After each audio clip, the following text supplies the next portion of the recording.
Kahapon, nag-adobo.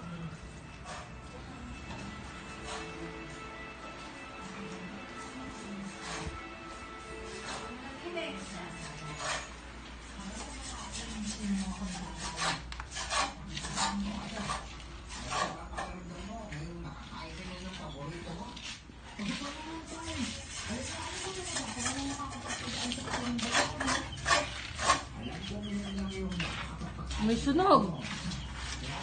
Pinakasala mo. Isang araw naman kanin.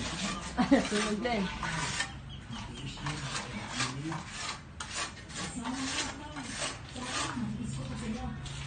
Hayaan nyo, mauna akong makatapos. Maghahanap agad ako ng magandang trabaho. Pag nangyari yun, iaalis ko na kayo dito sa impyernong to. Ano? Nagtawanan na lang kami habang kumakain. Pero sa loob ko, iniisip ko na sana nga talagang makahanap ng magandang trabaho si ate pagkatapos niyang makagraduate. Hindi na ako makapag